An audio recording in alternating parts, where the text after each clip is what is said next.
Welcome back, Wargamers, and feast your eyes on all this news that came out of GAMA Trade Show this week in Reno, Nevada.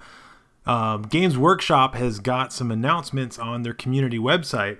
And first and foremost, we've been growing here on this channel. We started small like every other good channel out there, and I want to thank all the new subscribers that have come along in the last few days.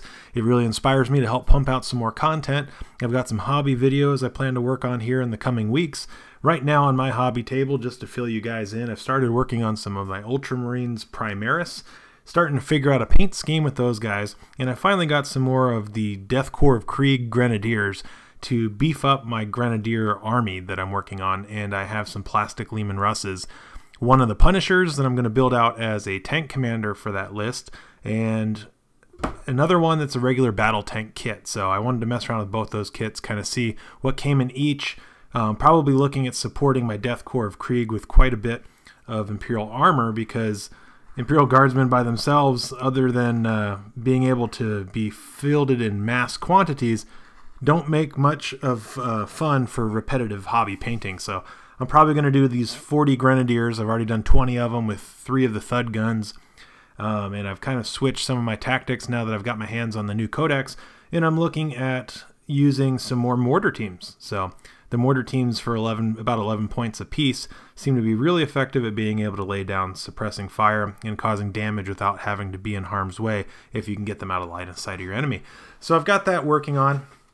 I've also got the Telemon Dreadnought and the rest of my Adeptus Custodes put together. I do have 2 more of the Forge World Dreadknights, but I've already got 2 of those put together and base coated. So pretty much everything's painted gold with the Retributor Gold spray up to this point, and it's safe to say you can prime about 60 models so far of the Terminator size with one of those $28 to $32 cans of Retributor Gold. So it's not a bad choice. I did find some Rust-Oleum that is a Universal Advanced Formula metallic paint and primer. It is a flat metallic, so this is going to be quite interesting. Although it said it was flat, now that I have the can in my hand, I may have bought the wrong thing. We're going to put that on a test model, so we're going to bust something out from there and find out if it's really flat. Otherwise, I bought the wrong stuff. But we'll find out. I think it's interesting that I did find some flat metallics out there that look to be different shade than the metallic gold, but I thought maybe for doing some of the other things I've got on my hobby desk, which is insanely full of good stuff, you know, I'd try out some budget-saving paints there on some old test models. But let's get into the subject matter today. Thanks again. Hit the subscribe button if this is your first time on the channel. I'm assuming you found me through the Google search results here on YouTube, and thank you very much for staying tuned. So GAMA has dropped some big news, aka Games Workshop, and they've got some high thrilling videos here, one of which has got me fairly excited here, which is Kill Team, because it's a fast-paced way of being able to play out a game in the Warhammer 40,000 universe. So let's go back and show you guys what is in there. Now, it doesn't appear that it's going to be a boxed game. It looks like it's going to be a rule set, and that rule set is going to come with a new set of specialized terrain specifically for it. And I didn't recognize the terrain that comes in this set. So when you look at these nice Gothic archways and things like that, maybe that's what they're talking about, because down here it says that Kill Team will be released alongside a new war zone's worth of modular battlefield terrain. And it'd be really good to see them add some good city terrain, because that modular terrain they came out with like, 20 years ago, it seems like, even though it's probably like 15 years ago, it's starting to show its age, but it's definitely still serves its purpose. I just feel like their modeling kits have stepped up in quality in terms of the infantry. And it's about time that some of their other stuff gets that due respect. But yeah, so it's not looking like we're actually going to see some new models. I took a lot of time to freeze frame through here. But what I like about Kill Team is that it gives you the option of being able to play out a game with nothing really more than a typical 10-man infantry box. So you could certainly use a lot more variety than that. You could use an existing army that you've got, but it also lets you reach out into the Games Workshop hobby range and pick out models that you may not otherwise want to commit to building a full army on, but you've been eyeballing for the sake of the hobby aspect, the building and painting. And one of those that has been on my list that I haven't picked up yet has certainly been the Gene Stealer Colts. I don't want to pick them up from the aspect of building out an entire army of them. I don't think they're very competitive, and they're just quirky, but I really like the suits that they're wearing, and they remind me of my Anvil Industry Martian Fusiliers that I've got. Martian Orbital Fusiliers from Anvil Industry.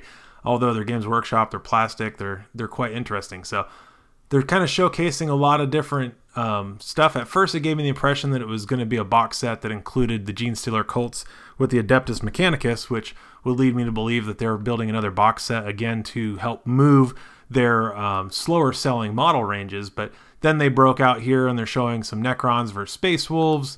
They're showing Thousand Suns versus Orcs. And there's just a lot of other combinations. There's Plague Marines. Here's the Scions here. So I didn't see any new models being shown. These, Dark Elves, whatever you want to call them these days. Nothing stood out as new, but certainly a way that you can get into the game with just, rule set and $50 roughly worth of models. So really good for introducing people into it. I hope stores seem to pick it up. They're going to have organized play, so it could be a really lightweight way for hobbyists from other war games to venture into the Warhammer 40,000 universe, as if somehow hobbyists get into the gaming business through some other game first. I mean, I can't imagine, because I got into it because of Warhammer Fantasy 3rd Edition or something like that, whatever it was back in those days. So now there's 2 new sets coming out for Shadespire. Now Shadespire's a board game I picked up for the models. I admittedly haven't played the game, but I've picked up all but 2 now of the sets, because I haven't picked up the dwarves, and I did pick up the orcs recently. Or what was the other one I hadn't gotten? Maybe I'm just missing the dwarves and the Skaven. Okay, Skaven, dwarves and Skaven. Those are the 2 I haven't picked up yet. So I have all the other ones, but they've got some other sets. So they've got the Khorne Bloodbound, and these models would be worth picking up even just to add to your existing Khorne army, and I certainly would, because look how cool that the guy is there. And you're going to get 3 of them, the Blood Reavers, and then 1 of the Khorne Hounds. So that's going to be probably the same $30-35 that the other Shadespire army kits are, which is certainly a little bit overpriced per model, but given that so far Shadespire has been completely unique models in the Age of Sigmar range, that makes them collectible in my opinion. And they're easy to put together. They're colored plastics so far for the most part. And then the Stormcast Eternals, you're going to end up picking up a 3-man team. 2 of these guys are going to be, well, these might be 3 different Vanguards. One of them's got that fancy bird, but I still have yet to put together my Vanguard that I bought with the 10-man box set. Now, I tell you, before they had come out with the plastic range for the Adeptus Custodes to accompany the Custodian Guards that had come out, I originally bought these Vanguard models, the 10-man plastic set, to kit bash and build out some more Horus Heresy art-inspired Adeptus Custodians. And it turns out that they came out with the plastic model range, and I just sidelined that idea, and I held off on these because I do have a Stormcast army that's assembled for Age of Sigmar. I just haven't really played it much, so I'm more of a collector and a painter, less of a competitive player. But I've been playing through and through since I was probably 14 years old, so going on like 21 years.